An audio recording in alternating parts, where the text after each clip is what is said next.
No, formal education will pay you a living. Self-education will pay you a fortune.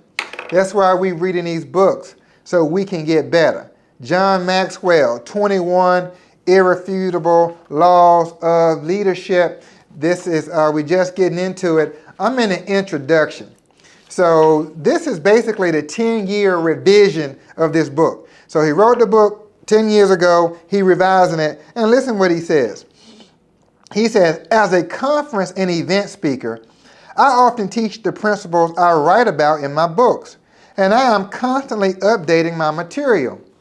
I use stories, I refine ideas, and I often gain new insights as I stand in front of an audience.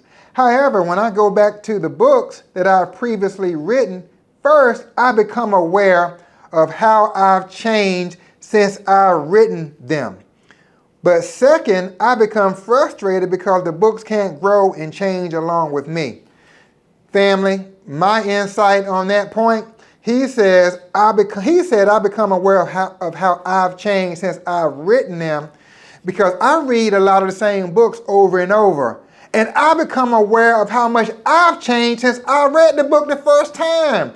Teammate, that's why you can grow. You are a different person. I'm a different person now than I was a year ago and a year before. I probably read this book 5-6 times or more. But every time I read it, I'm getting something new out of it. It's like studying the Bible. You get something new. You study the parable of the sower. You're going to get better. You done dealt with so many different people. You got different set of life experiences. You have been disappointed. You've been excited. You've had success. You've had failure. You've had all this stuff happen that changes you.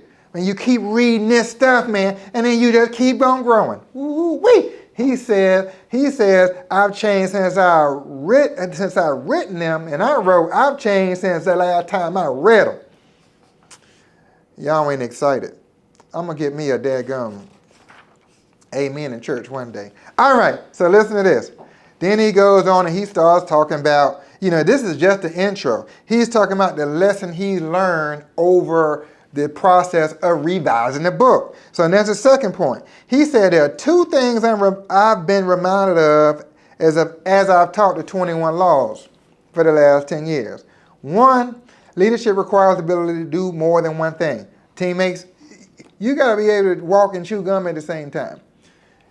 One of the reasons why it takes a lot of different skills is because people are different. If you are building a team and you're leading a group of people, some people are going to have a stability personality. Some people are going to have a theory personality. Some people are going to have an action personality. Some people are going to have a relationship personality. Some people are going to have more patience than others. Some people are going to have more maturity than others. Some people are going to have blah, blah, blah, blah, blah, blah, blah. So you got to be able to handle and interact with a lot of people. This is a bonus insight.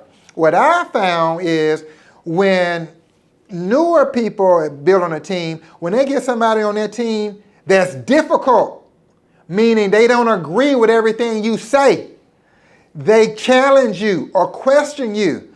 Oh my God, immature leaders, that blows their mind. It blows up the whole team. It creates this rift in their organization. It destroying people never really build a team just because one person. What I found in my experience, I've been doing this for 29 years, in a lot of cases, the most difficult people are the best daggone people you can have on your team. The difficult people, the people that question you, they are challenging you to bring something out of you. You don't need to get rid of them. Now, at some point, if it becomes an energy drain, and you got to be a good judge because it just can't work, but not every time. Some people are there to help you grow. God sent you them people just like he sent you them other people. If everybody agreeing with everything you say, chances are you can't keep growing. Sometimes you need a challenge. You need somebody, because if a person asks you to do something, you don't want to do it. But if you look back and say, is that really too much to ask? What if I did? I could do that. I could improve. I could get better. Anyway, now listen to this. He says, number two, the second thing he learned after studying over 10 years. Number two, no one does all 21 laws well. Despite the fact that we must do 21 things well to be excellent leaders, it is reality that none of us do does all of them well. For example, I am average or below average in 5 of the laws, and I wrote the book. Now, you know, that's kind of funny. He did write the book. He's saying I'm bad at it. So what is a leader to do? Ignore the laws? He said, no, develop a team. Teammates, ain't no way around developing a team. Surrounding yourself with motivated, ambitious, like-minded people, man. That is the #1 challenge. Every corporation in America, somewhere meeting thinking, how can we grow? How can we grow? Add new pieces to that, add new people in, add new people out. I've heard some of the leaders like Art Williams say, I ain't never touched a computer. Nick Saban said, I ain't never touched a computer, because he's a people person. He gets the people together. They have meetings. Just like in our organization.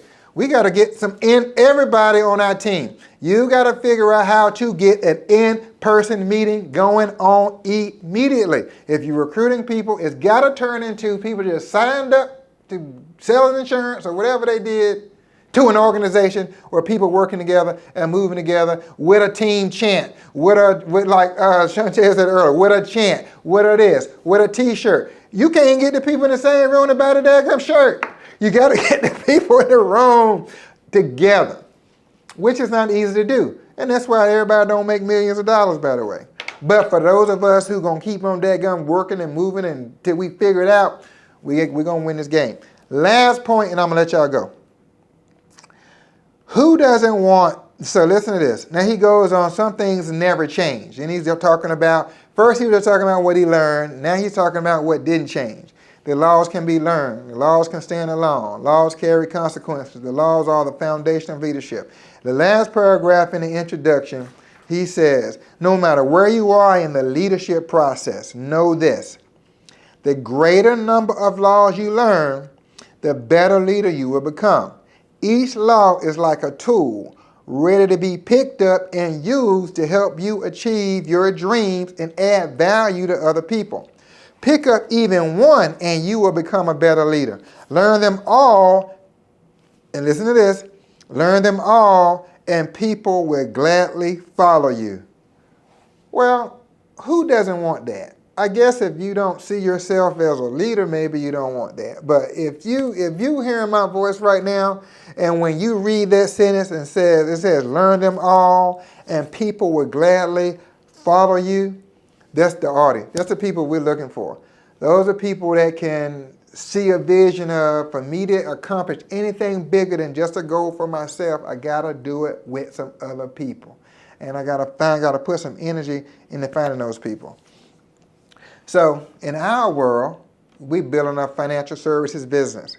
We are building an organization that provides value, helps families. It makes a difference from generations. It's going to make a difference in families for generations to come. Teammates, that's just the introduction. I'm getting pumped up about John Maxwell.